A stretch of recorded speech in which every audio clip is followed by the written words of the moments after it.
Hello, sports fan. This is Stephen Hill of Sports Choice Plus. I'm bringing you a very special breakdown. I'm going to be covering who's the NFL MVP. Before I get right into that, I want to make sure you're subscribed to the YouTube channel so you can get all the updates and all the breakdowns. Without further ado, let's get right into it. Looking at the MVP numbers right now and seeing how Lamar Jackson lost to the Steelers, Josh Allen had an epic day against the Kansas City Chiefs, and Jared Goff just went off against the Jaguars. You're seeing a lot of different guys rear their head and possibly say, hey, what about me for MVP in the NFL?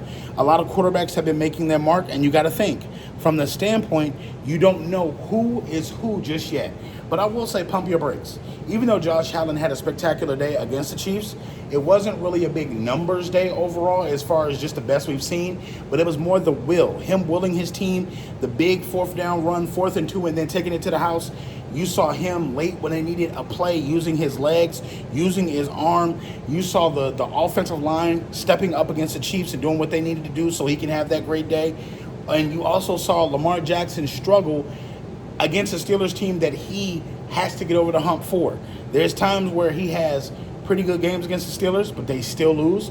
And there's times he has bad games, like yesterday, and he still lose. So you got to think, even though Lamar Jackson stumbled, even though Josh Allen had a great day, and even though Jared Goff went off, I think that a lot of these guys right now are having some of the best games of their lives. When you look at Jared Goff, they're playing effectively. Jared Goff's numbers are not going to look like everybody else's numbers, but he's having an MVP type season. Think about this. There's times where he's only thrown 14 passes in a game because they've been up by 40. You know, he doesn't need to be in the game throwing the ball. And there's been times when he threw for 100 yards where they don't really need him to throw because they're up by 20, 25 points. And they're just running the football. They're just letting trick plays go off. And he doesn't really need to put his stamp on the game further than that. I think that it's going to come down to the last couple of weeks. I think that for the MVP, you're going to have to really see where they sit because at the end, I think everybody's going to be bunched up. I think that from the AFC, you have a lot of great players like your Justin Herberts. You have players like your Lamar Jacksons. You have players like your Patrick Mahomes that have been playing sensational, that have played great years so far, and you can't really separate it because their teams aren't separated yet.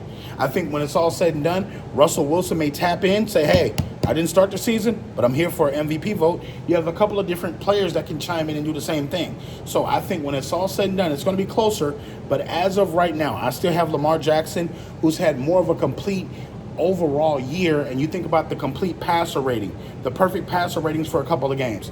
Derrick Henry could rear his head in there and say, hey, look at me. You got a lot of guys that have been playing and balling out all over across the league that can put their stamp of the MVP in that category. So I'll give it about 3 more weeks. Give it 3 more weeks, and you can really see the crystal ball start to clear up a little bit more, and you're starting to see who's the MVP of the NFL. So who's your current MVP of the NFL? Put your comments in the comment section below.